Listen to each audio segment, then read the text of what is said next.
Hello, I'm John Molesky, and this is Wilson Center Now, a production of the Woodrow Wilson International Center for Scholars. My guest today is Jason Steinhauer. Jason is a best-selling author and public historian, also a global fellow with the Wilson Center's History and Public Policy program. He's a senior fellow at the Foreign Policy Research Institute and a featured speaker on disinformation and misinformation and media literacy for the United States Department of State.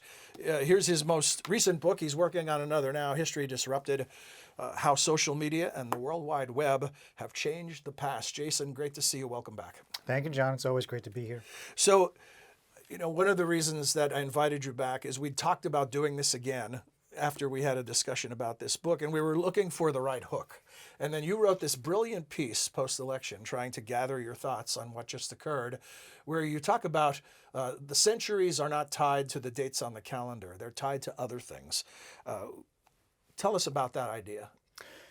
Yeah, so after the presidential election here in the United States, I was getting text messages from my friends in Europe.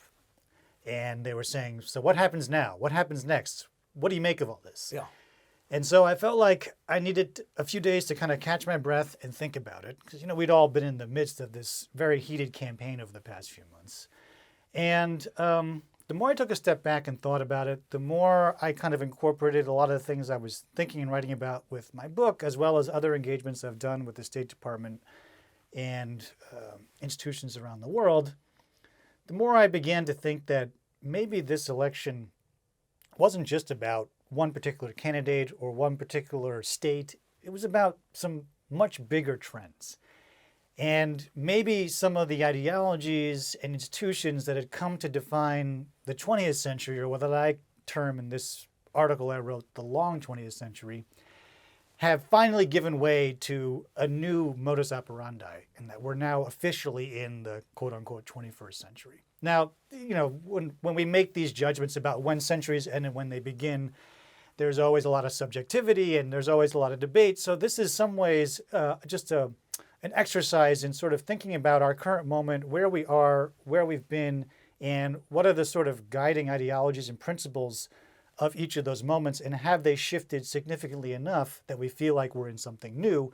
And after some reflection, I decided that, yes, I think we are in something new. I want to dig deeper into that on those values and other things, but first I want to ask you a little more about this whole notion of long centuries.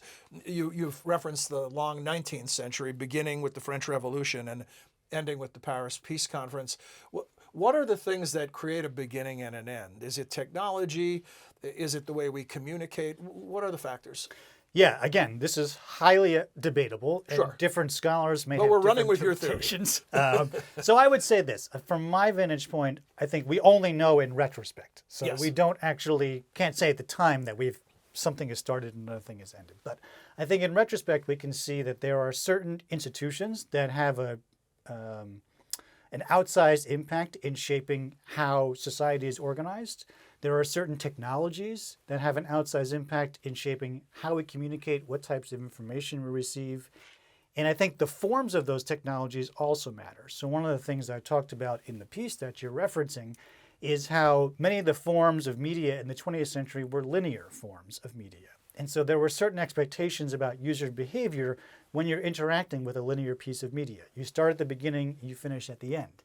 Well, now we live in a moment where we do not have linear media. We live in a constant scroll. We're always entering in the middle, right? I wrote in the piece that I think that the infinite scroll may be sort of one of the most consequential inventions. And there's no end. In human history, because we always enter in the middle and we always leave in the middle. So that sort of changes the way we behave and interact with media. So media have a role. And then there are obviously people and individuals who also have an outsized role in shaping what gets to be the zeitgeist of an era. So I think there are lots of different factors. And then when you add up the institutions, the media forms, the technologies, the people, and the ideologies, then you start to see how it all fits together, and you can start to recognize where one century may have passed into another. And it's not just about how we communicate. You make the point that other structures then mimic the linear framework, whether it's schools or the assembly line.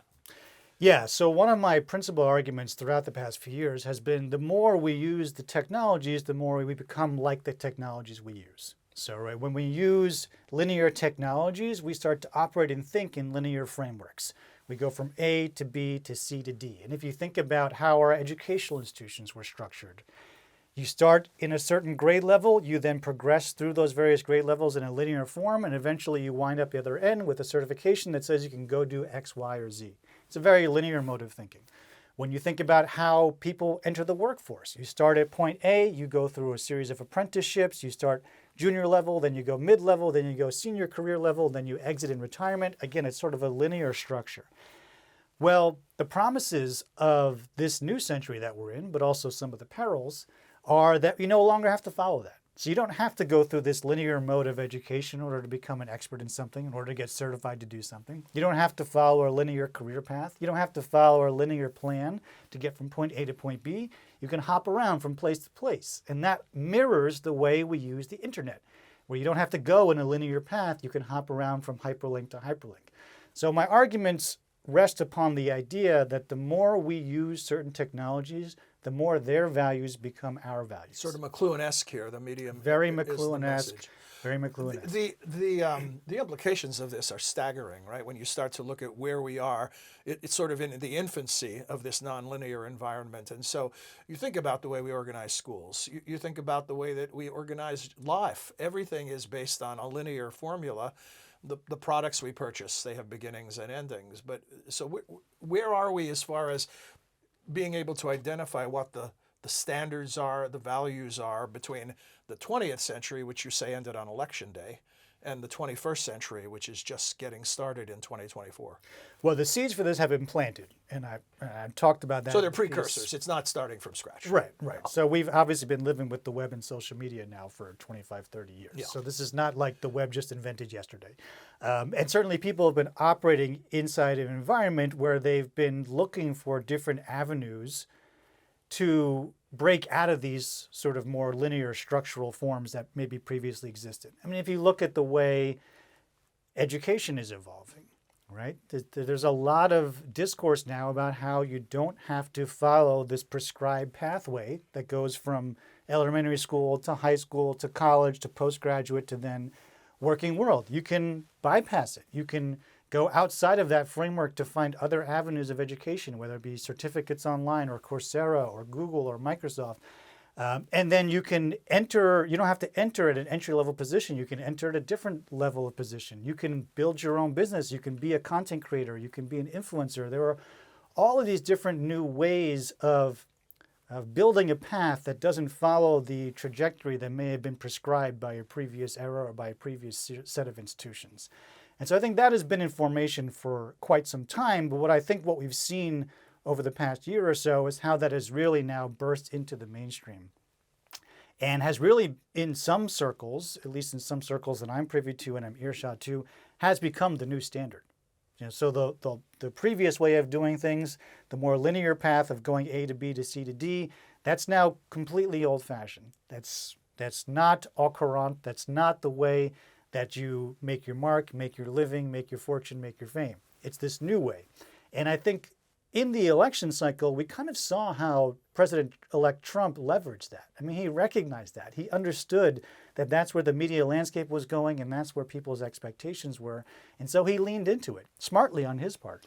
Yeah, while being mocked by his opponents, right? I think about the drive-through in McDonald's, and some of those things that he did that Democrats or Trump critics laughed at, and yet he was creating memes for the internet that were seen by millions and millions of people. He was a genius at creating constant content for the infinite scroll, and that is paramount in this media environment that we operate in today.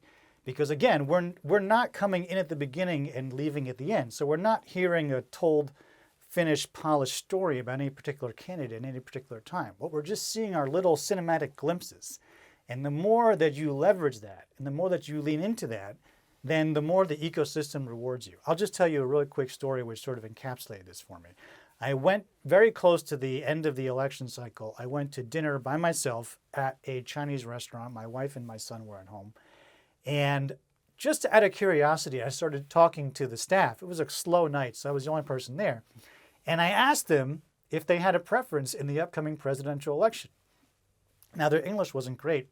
So what the waitstaff did was she pulled out her phone and she pulled out a meme of Donald Trump dancing to the YMCA song in his little famous dance that he's now made.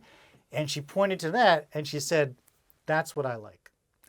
And again, it was one of those moments where it's just an anecdote, it doesn't tell the whole story, but in some ways it kind of crystallizes some elements of what you were thinking, right? People are now interacting with politics in a very mimetic way, in a very cinematic way, where they're seeing glimpses and symbolism on their screens at any given moment, and that may be the principal interaction that they have with a candidate. And so to be successful in that environment, you have to know how to manipulate it and leverage it, and Trump did a masterful job at that. Well, you think the classic example of the Lincoln-Douglas debates, right? And how long they were, and how linear they were, and how really they were based on text. It was almost a recitation of things that either Douglas or Lincoln had written. And now you go from a text-based society where there are arguments and there's a linear structure, there's a beginning, a middle, and end. Now you go to them showing you somebody dancing on the screen. It's a complete change in how we make decisions. And it's a complete change in the way that elected officials, political officials, and government institutional structures need to operate. Yeah. And I think that's one of the So give an example of what they need to do differently. So Joe Biden was the last president of the 20th century, according to your argument. Yeah, that's right? one of the things I've argued. Well, let me take it in a slightly different direction, because one of the things that I've been known for over my career is sort of preaching this idea of history communication. And so arguing that the way we communicate history has to continue to evolve with the media and information ecosystem that we operate in. And, there will always be some space for the 90-minute lecture hall, and that space may continue to exist, but the land that it's on may continue to shrink until it gets to be infinitesimal. And so people who want to continue giving the 90-minute lecture will probably always have a space to do so.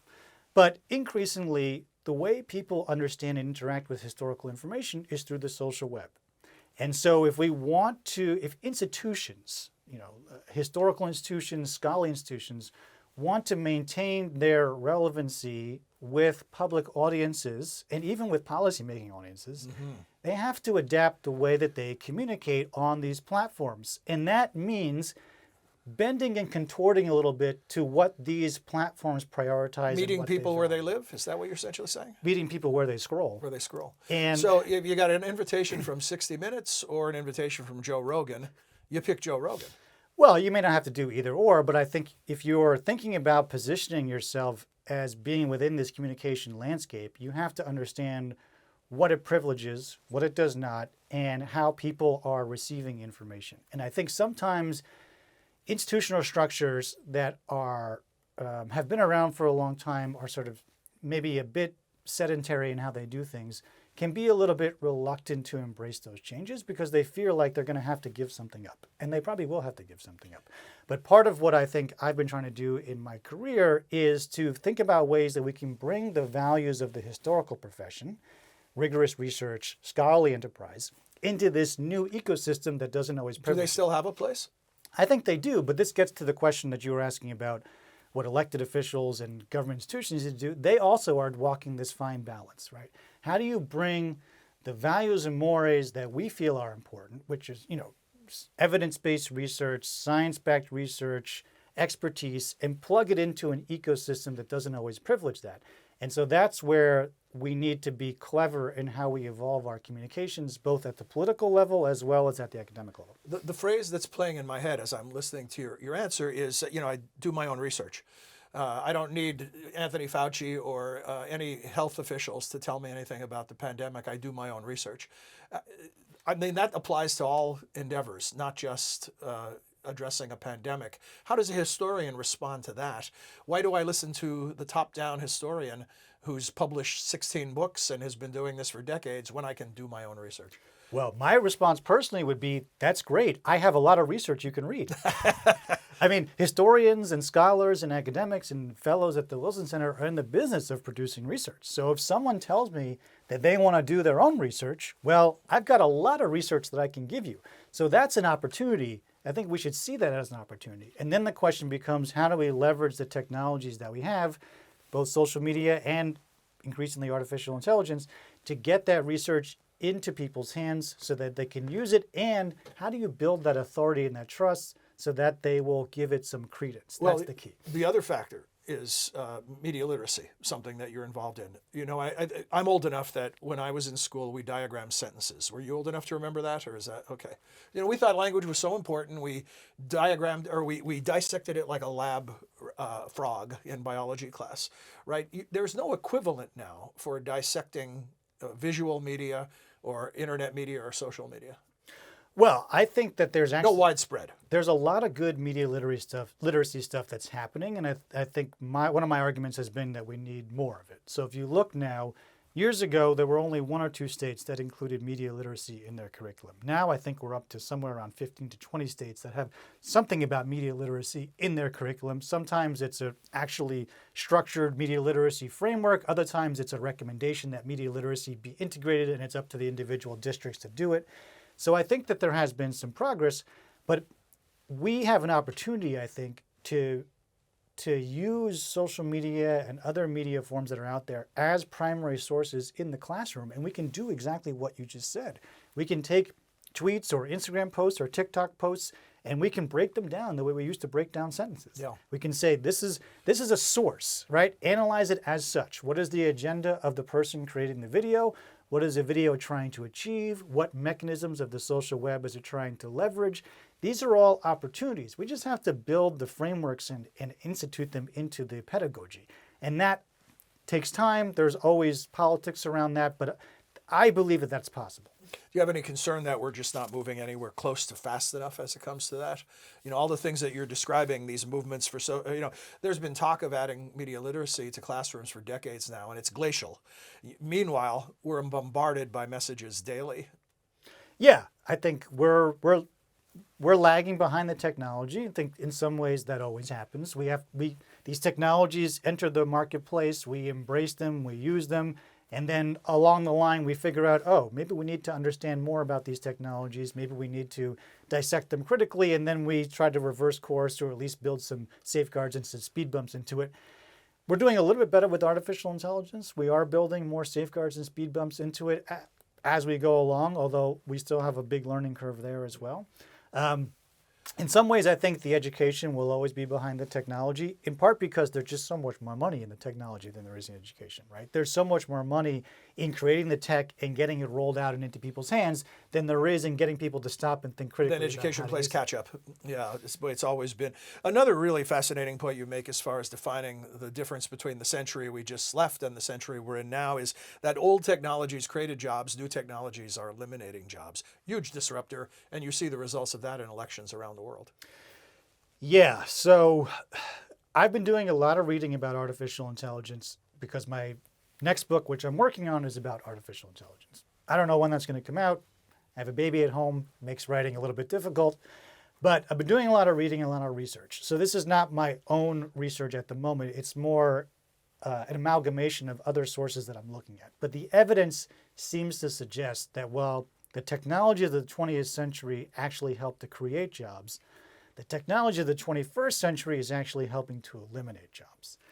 It's making it so much easier to improve productivity, increase speed, and remove not only white collar but also blue collar work from the equation. And an example of this, you think about customer service. A lot of customer service jobs are in the African continent, Southeast Asia, even some in Latin America. Those jobs for years, granted, relatively low-paying jobs, but they were able to maintain steady workforces. Now, as artificial intelligence gets used to displace customer service, you have huge employment gaps. And so what fills that gap?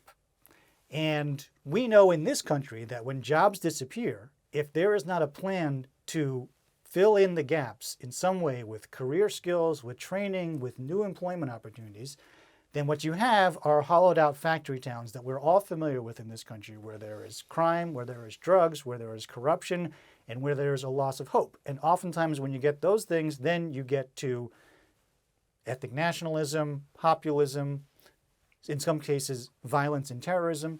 right? We know that these are feeders for unhealthy behaviors.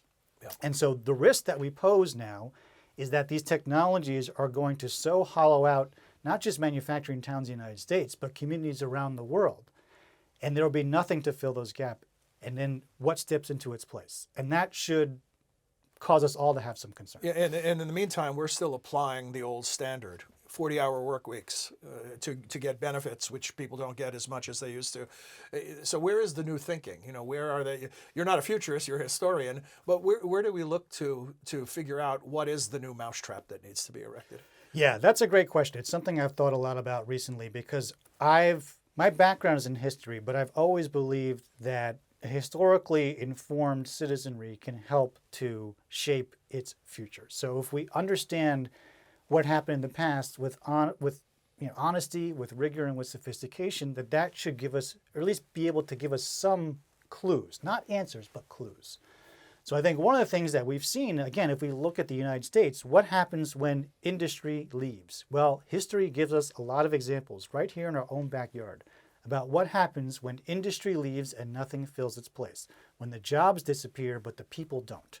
So that gives us some clue about what we need to do in the future. If we're going to embrace this new AI-dominated world and AI-dominated workforce, there needs to be a plan, and it needs to be developed quickly for how we're going to upskill people, what type of jobs people are going to be able to work in order to feed their family, have gainful employment, and feel some sense of purpose in their life. And there needs to be a requisite investment to make that possible. And again, invoking a little bit of history, some kind of New Deal level investment, right? An entire agency that is devoted to this, perhaps. I have a friend who just wrote a book about quilting. One of the things that she told us in this book that she uncovered was that during the New Deal, the federal government actually paid people to make quilts. Wow. Because they recognized that the people who had that skill set, it was going to be very challenging for them to learn a new skill during the Depression. And they wanted to put that skill to work in a way that would benefit the American people. Like the tax code, incentivize behavior. Right. So right now we have an opportunity to do something similar. What type of investment can we make for people who have skills but are at this point probably not going to be able to learn how to code AI or do machine learning or algorithms? What type of educational system can we create for them so that they can still have gainful employment and feel some contribution? What types of upskilling can we create? Or are there certain skills now that we can just make an investment now to help people stay afloat? And I have some ideas about what that are. I'm not, necessarily in a position to say what they should be right now. But if I look at history and I look at the past, that's what I see. And I see the need for that investment in education as much as any investment we make in technology. As you made the point earlier, history takes time to sort out, right? You just can't write the history books today about yesterday. It takes some time. But one of the conclusions you draw in this article is that perhaps the greatest achievement of the previous century was vaccinations. Yeah. I mean, I don't have the statistics off the top of my head, but if you look at the success that we had in the 20th century with mass vaccination, think about this. Polio, measles. Yeah, diseases that used to decimate populations, debilitate people for their entire lives. Now you get a shot or vaccination when you're a child and you don't have to worry about it.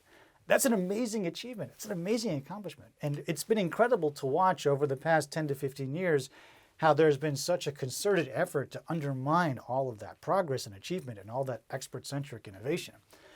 So whatever new world we're entering now, whatever new media forms, whatever research people want to do, there are certain things from the previous era that I hope we can still carry with us. And one of them is this belief in sort of basic fundamental scientific principles. One, global warming is real and we have to deal with it. We can debate the ferocity, we can debate the policy, but that's a science that I believe is settled at this point. And number two, that vaccination works and it helps to save people's lives, and especially people who are, in poverty, who are underprivileged, and everyone deserves a shot at a healthy and happy life. And vaccinations help us achieve that. So in this new paradigm that we're in, this new media environment, this new political environment, I hope that's one of the legacies of the 20th century that we can carry forward. One of the barriers to that, speaking of the new paradigm, is it seems to favor misinformation and disinformation more than it does expertise. Well, again, there in the online world? I had a whole chapter in this book at one point about science communication, which I took out, but it was really interesting to look at the comparisons between what has happened online with science versus what's happened online with history. And one of the things I learned in my research is that there have actually been very purposeful disinformation campaigns that have tried to undermine vaccination. In fact, Russians have been one of the premier at this. They have actually purposely tried to muddy the waters online about the efficacy of vaccination. And it's part of their larger strategy about creating chaos and undermining, the America and the United States and Europe and casting doubt on things. And there's a whole playbook that, Soviet scholars and Russian scholars are familiar with. But vaccinations and vaccines have been one of their targets. And so I think it was in the 2018 period, even before the pandemic, there was a concerted effort online by Russian disinformation agents to sow doubt in the populace or to inflame passions and tensions around vaccines. And then, a year and a half later, we have a global pandemic where vaccines become one of the most important elements, and we see the consequences. So these disinformation campaigns, they have effect in the moment, but then they also have lasting repercussions in casting doubt on the very institutions that we need to help us through global calamities. So where do we go from here? What's next? Tell us about your work around the world with the State Department and what the reception is, because essentially what you're doing and talking about history has application for every discipline on the planet. Yeah, so the State Department has a expert speaker program, and they send speakers around the world to do public engagements and public diplomacy. And they have speakers on climate change, they have speakers on women empowerment and women's rights, and they have speakers on disinformation. So I've done 14 trips now with the State Department to 12 different countries to meet with stakeholders in Europe principally and talk about the effects of disinformation and social media, and just trying to help audiences be a little bit more critical thinking, media literate when they encounter this information online. And the audiences have ranged from cadets at the Bulgarian Naval Academy to Russian-speaking high school students outside of Riga, Latvia, to officials with the Estonian Ministry of Defense, to journalists in Kosovo.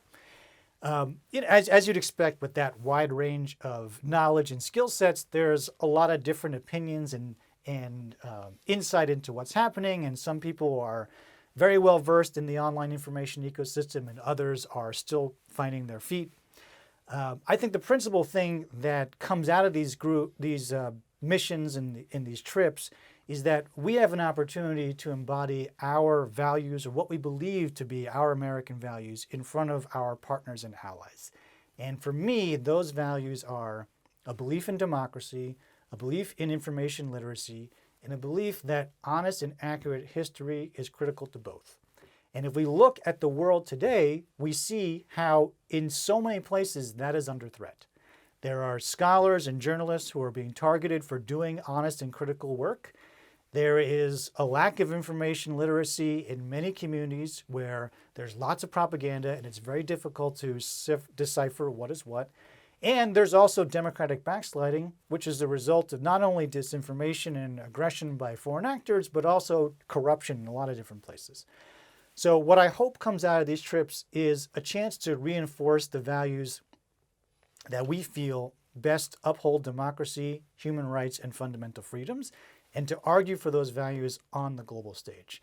What I hope that I'm doing in my own work, State Department and beyond, is, again, fighting for those values. And whatever the future looks like, whatever our technological future looks like, whatever our political future looks like, I hope that those values are part of it. And that's where I feel like maybe I can make some small contribution. Well, I think you're making a significant contribution, and really, your work is thought-provoking and important, and I'm a fan. And so I'm going to ask you to do some shameless plugging before we sign Sure. off. Yeah, people who are interested in learning more about the world of Jason Steinhauer, I know there's a newsletter, other things. Where can they turn? So the best destination would be the newsletter, because that's where I write about the trips that we do, the speaking engagements, the books, and these longer thought pieces that you've referenced. So that's just jasonsteinhauer.substack.com. Now, I will actually put a call out to the listeners. I'm actually looking for a new name for my newsletter. The name that I have for my newsletter is actually a couple years old. It comes from a previous iteration of programming and events that I used to do that I no longer do. So if anyone wants to go to jasonsteinhauer.substack.com, read the newsletter, and write me with what you think should be a new name and brand, There's got to be a prize involved here. I would be glad to give you a prize. To be determined what that is. Maybe a signed copy of History Disrupted or something else that you might want. A tour of the Library of Congress. There you go. perhaps. Join the rebranding. But the world of Jason Steinhauer. jasonsteinhauer.substack.com, and then I'm also on LinkedIn, X, Instagram, YouTube, all the various sites. Well, it's a pleasure, Jason. Thanks for joining us today. Thanks for having me. We hope you enjoyed this edition of Wilson Center Now and that you'll join us again soon. Until then, for all of us at the Center, I'm John Molesky. Thanks for your time and interest.